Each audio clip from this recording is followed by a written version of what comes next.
Economia 4.0. Apresentação: Almir Freitas.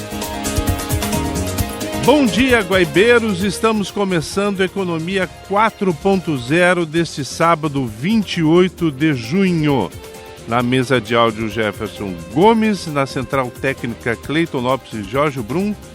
Gerência de jornalismo e esporte, Rafael Sequim. E direção-geral de Claudinei Girotti. O Economia 4.0 é um oferecimento FEComércio. A força do sistema ao seu lado, Tag Banrisul Veloy, com mensalidade grátis, peça a sua, e Sindaerg, Sindicato dos Administradores do Estado do Rio Grande do Sul, o parceiro do crescimento. Calor, frio, endividamento do consumidor em alta, captação da poupança hora em queda, hora em alta, programas sociais com redistribuição de renda e um ano da enchente que afetou a economia do Rio Grande do Sul. Esse é o cenário que traz o comércio gaúcho até o final deste semestre. E como os empresários do setor avaliam os primeiros 6 meses do ano? Com a gente hoje no Economia 4.0, o presidente da Federação das AGVs, Wilson Neuer. Wilson, bom dia. Bom dia, Almir. Tudo bem? Tudo Muito ótimo. bom falar contigo nesse clima frio aí, porque afinal ele é um ânimo aí para o varejo, né? Pois exatamente. Eu queria saber de ti, Wilson, como é que o setor chega ao final dos 6 primeiros meses do ano? Olha, Almir, não foi nem um pouco assim, muito favorável esse semestre, primeiro semestre de 2025. A gente largou bem ali em janeiro, fevereiro, mas depois, já a partir de março, travou muito a venda, várias razões, vários problemas. Tu até já colocasse algumas questões aí, levantasse alguns assuntos, né, que é a questão, digamos assim, que mais complica o consumo no varejo, que é a questão da inadimplência e também das consequências disso tudo, né? A inadimplência, ela dificulta o crédito fica mais caro, os juros estão estratosféricos também, então isso fica bastante complicado para empresas também, para tomarem crédito. Ou seja, isso às vezes dificulta uma reposição maior de estoques, ou investimento maior, ou, enfim, algum planejamento de expansão. Então nós temos uma série de problemas que começaram a acontecer, e eu diria que houve um desvio assim, muito grande da renda, né? Desvio da renda com pagamento de juros elevados, desvio de renda com a questão das bets, que tem extrapolado, né, tudo que é possível e imaginável em termos de valores, que estão superando aí os bilhões e bilhões e bilhões aos meses. Isso é uma saída de dinheiro, não só do bolso do consumidor, mas do país.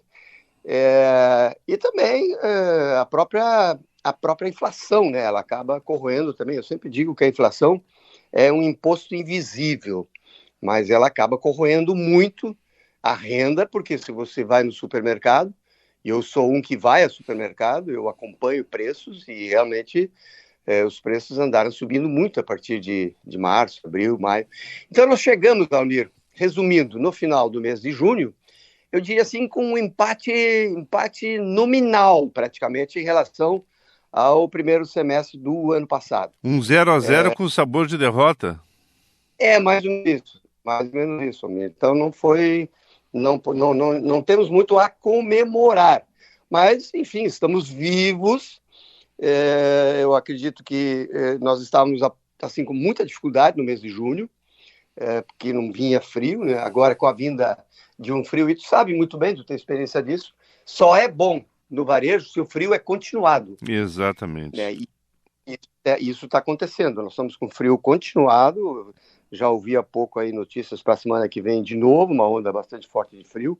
E isso faz com que as pessoas restabeleçam as condições normais da época, que são roupas, são jaquetas, são roupas de cama, enfim, as pessoas procuram se aquecer com cosméticos, com tudo que é possível, aquecedores, ar-condicionado, enfim, começa a sacudir o varejo com esse fator climático. O fator climático ele é assim, né? Ele nos atrapalhou demais no ano passado, agora de novo deu umas atrapalhadas aí com muita chuva, mas o frio é um incentivador, é um motivador e acaba gerando aquela demanda positiva, né, por parte da clientela. Tentando pegar algumas datas aí do setor que são importantes aí para vendas no primeiro semestre, mães, namorados, isso não ajudou o setor a recuperar, porque a gente tem uma base, e aí eu aprendi isso contigo, a gente tem uma base muito fraca desse período, desse primeiro semestre do ano passado, de 2024. Então qualquer resultado ele sofre esse impacto, não? Sim, Amir, tu tens toda a razão. Nós nos socorremos, nós não levamos em consideração exatamente 2024, principalmente o mês de maio e junho mesmo, né? Agora mesmo, para o Dia dos Namorados, a nossa projeção ela partiu a partir de 2023. Aí você evolui, faz a correção da inflação e percebe assim, o mercado se tem alguma chance de aumentar as vendas. O mês de maio, o Dia das Mães foi razoável, digamos assim, ficou mais ou menos dentro do empate técnico, né? Nós tivemos um crescimento aí de vendas em torno de 5%, 6% no Dia das Mães, mas também não foi assim nada, quer dizer, a inflação está 5%, então não pode falar muito em crescimento. Sim. E o Namorados foi decepcionante. Nós não geramos grande expectativa, tanto é que a Federação AGV estimulou um crescimento real de 1%, mas nós não alcançamos isso, e houve queda de vendas, inclusive no digital, né, não só no físico, mas a presença de pessoas no físico naquela semana foi muito decepcionante, né? Então foi um Dia dos Namorados muito fraco. Aquilo que eu coloquei deixou o mês de junho numa situação bem mais complicada, porque a expectativa comparativa com outro ano, mesmo que o junho do ano passado fosse ruim, ele já tinha um certo movimento no Dia dos Namorados, mas mesmo assim a gente não ultrapassou aquilo que aconteceu em junho do ano passado. Então tudo isso acabou influindo de forma ruim para esse primeiro semestre de 2025, e vamos torcer aí que as coisas melhorem, embora a gente não enxergue muita claridade no horizonte, né, Almir? Uhum. Mas a gente tem que ser otimista, tem que ser positivo, porque afinal nós temos uma obrigação muito grande aí com as pessoas, né? Hoje em dia a gente só consegue manter empregos se a gente conseguir manter um nível de vendas razoável. Eu acho que esse é um fator que, na realidade, é mais importante nesse momento, a gente conseguir manter os níveis de atividade das empresas em condições de se manterem mais saudáveis possíveis. Outro dia, Wilson, eu estava lendo uma estimativa da Eletros, que é a Associação dos Fabricantes, né, de Produtos Eletroeletrônicos, né? Sim. E ela apontava um caminho decepcionante para o ano de 2025. Esse frio nosso aqui ajuda um pouquinho, pelo menos no Rio Grande do Sul, a esse desempenho ser razoável, pelo menos? Olha, eu acho, amigo, que em termos de Brasil, é o estado mais influenciado no desempenho de vendas pelo frio é o Rio Grande do Sul. Porque nós ainda temos o hábito aqui, posso citar um exemplo, as pessoas ainda compram muito equipamento de aquecimento. Sim. E aí está o fogão a lenha, inclusive. E o fogão a lenha é um grande problema, porque esse setor que tu está falando, que é o de eletromóveis, ele é um setor que se prepara muito para invernos, com aquecimentos, com equipamentos de aquecimento. E eu posso dizer, o fogão a lenha é um grande problema, porque muitas vezes as empresas investem muito nisso e aquilo não vende, aí esse estoque fica para o outro ano se vier frio. Então, são problemas desse setor que você avaliou e você percebeu a avaliação, que ela realmente é muito difícil, né?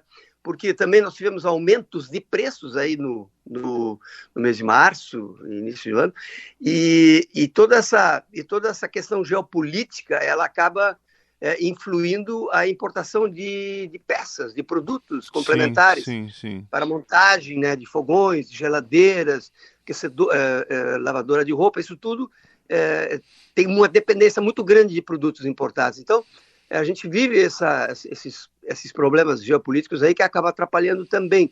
Então, de uma certa forma, as avaliações que são feitas pelos fabricantes são muito baseadas nessa iniciação problemática da produção de bens, né? Então, a gente tem realmente... mas não temos tido falta ali de produtos. A gente Pelo menos tido... isso, né?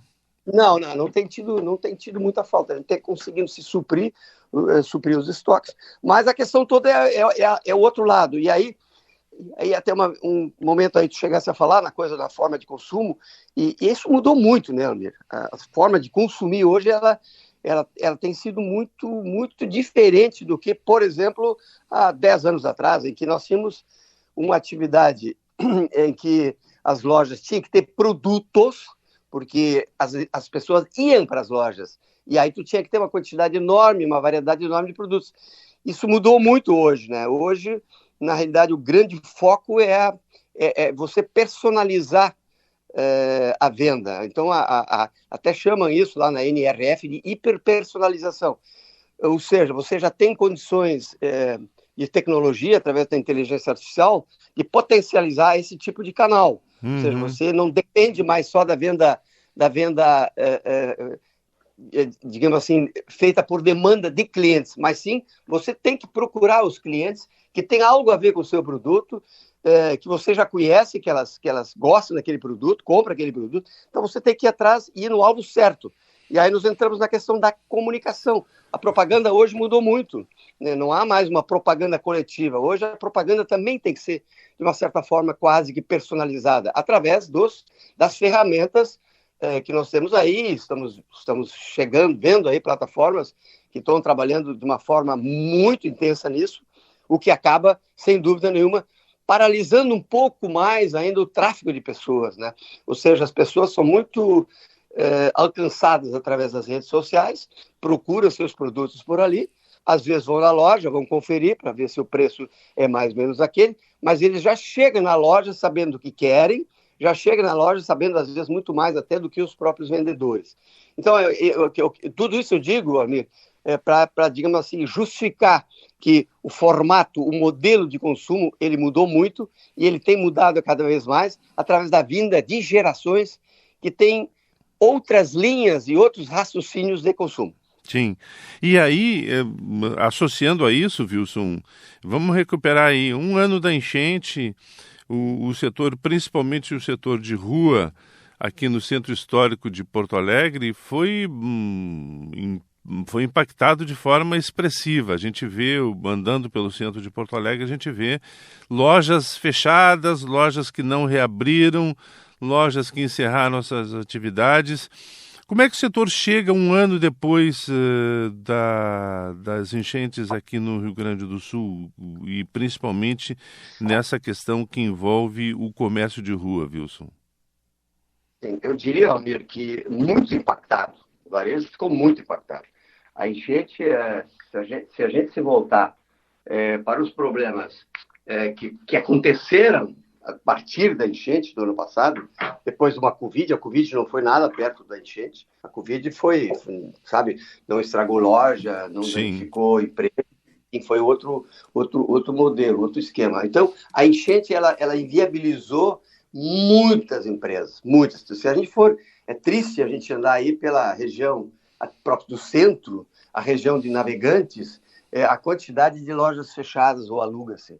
É uma coisa absurda, mas isso é decorrência de um desânimo do próprio empresário em continuar naqueles locais. Então, eles estão procurando partir para locais mais seguros, ou às vezes até desistem do próprio negócio. Então, é um hub aí de problemas que aconteceram e fazem com que o lojista, de uma certa forma, realmente não tem condições de continuar por todas as razões, porque quem perdeu equipamentos, quem perdeu estoques, quem perdeu a própria loja, E de um modo geral, sabe muito bem disso também, o lojista de porte menor, ele não tem capital armazenado, ele não tem recursos disponíveis, ele tem o dinheiro do dia para o outro dia. Então, isso tornou, digamos assim, de uma certa forma, muito inviável para esses lojistas continuarem os seus negócios. Então, isso que tu está enxergando, isso que tu está vendo, é fato, é verdadeiro,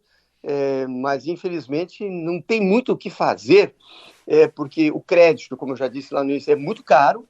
Então, como é que um lojista, para começar um novo negócio, tem tax aí para recuperar seu negócio? É muito difícil.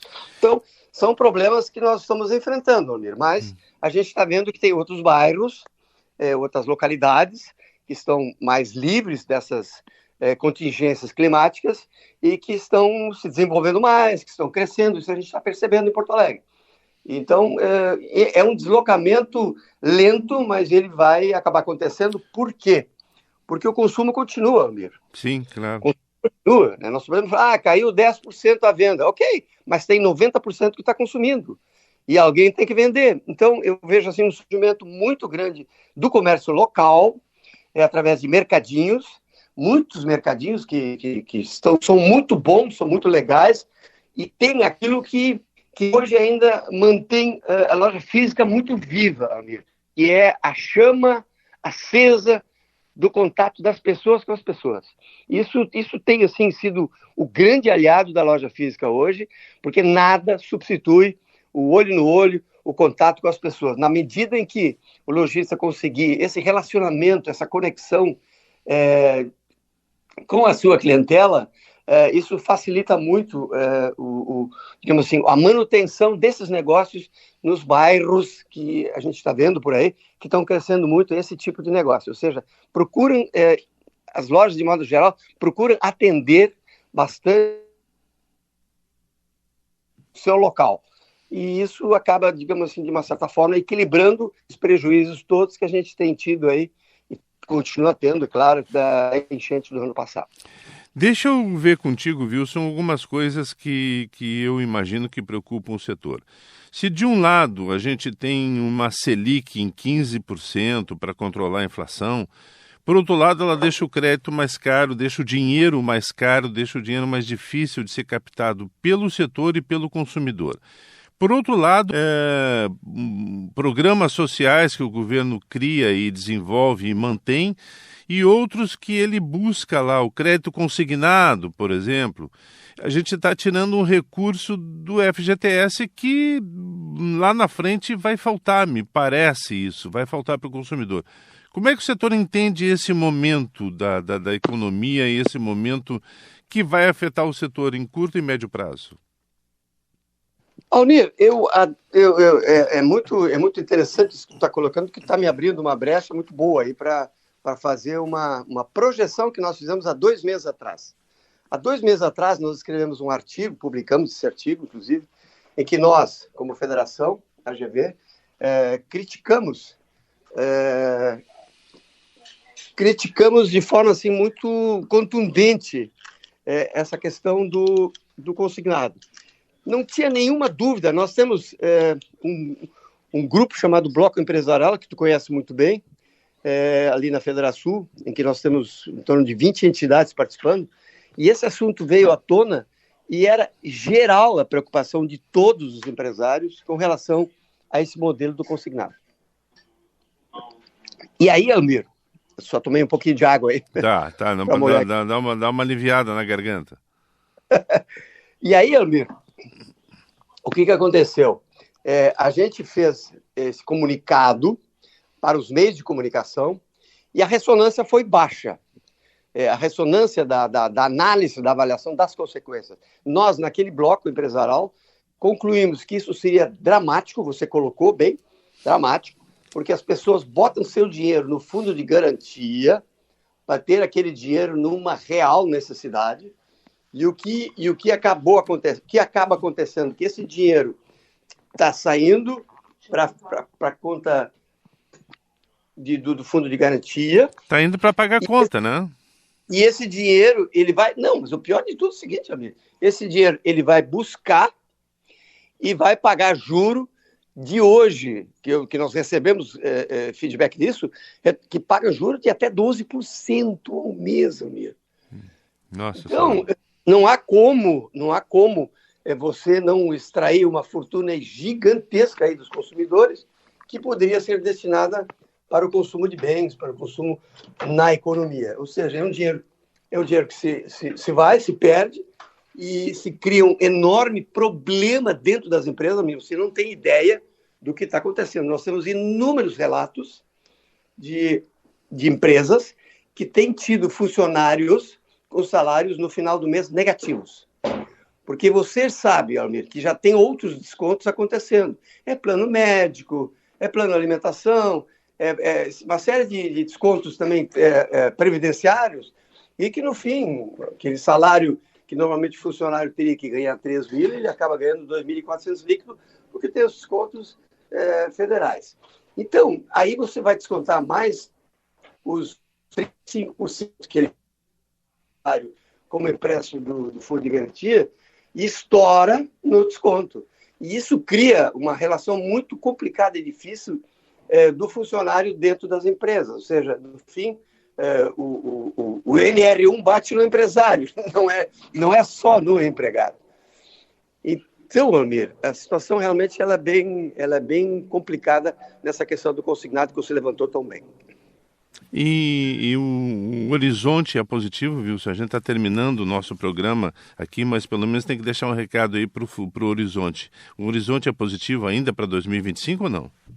Sim, sempre, né, Almir? Eu acho que nós estamos falando do que aconteceu, né? O que aconteceu até agora foram esses fatos, esse cenário que acabou acontecendo nesse primeiro semestre, mas a gente, como eu até coloco num artigo que eu fiz esses dias, eu coloco que nós temos sempre uma necessidade, o empresário, o varejista, nunca pode, ele não desiste, principalmente o gaúcho, é muito resiliente mesmo, e sempre acredita, e tem gente aí que está se dando bem, e basicamente você vai ver o porquê que ele está se dando bem, é porque normalmente por trás tem um grande líder, tem uma grande liderança.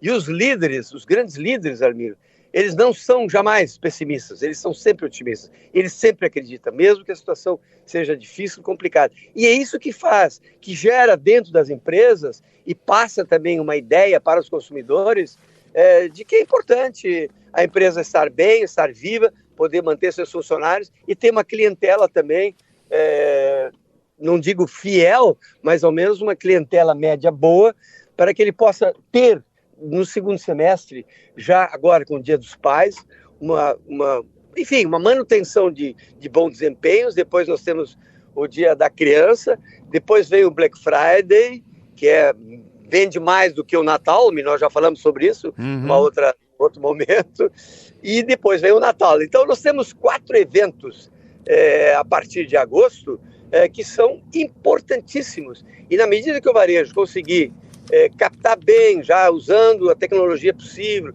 através de dados e tal, ele consegue perceber mais ou menos o que as mães, o que as namoradas, ou o que os filhos querem e podem dar para os seus pais, no caso de agosto, e preparar esse mês de agosto com muito carinho, com muita atenção, porque o que vale mais do que qualquer outra experiência, Almir, é o bom atendimento dentro da loja. Na medida que você coloca uma vitrine bonita, uma vitrine legal, uma vitrine que, de uma certa forma, a gente diz, está sorrindo para o cliente, esse cliente acaba entrando na loja. E aí começa o teatro, aí o ator tem que entrar em ação e tem que ser muito competente, tem que estar muito preparado, tem que estar muito treinado, mas, acima de tudo, tem que ter um sorriso para encantar o seu cliente. Essa é a melhor experiência que pode acontecer e isso dá resultado. Então, acredito no segundo semestre melhor do que o primeiro semestre. E tu sabe, tu me conhece, a gente jamais trabalha com a linha pessimista. A gente pode ser realista, mas pessimista não. Então, nós procuramos ser realistas para esse segundo semestre de 2025. Perfeito. Guaibeiros, estamos encerrando a Economia 4.0 deste sábado, 28 de junho. Eu queria agradecer muito esse bate-papo aí com Wilson Noiro, presidente da Federação das AGVs. Wilson, muito obrigado, hein? Almir, eu que agradeço, e sempre muito bom conversar contigo e muito fácil falar contigo, porque tu conhece bem os nossos pensamentos e também as nossas estratégias em termos de informação para o varejo.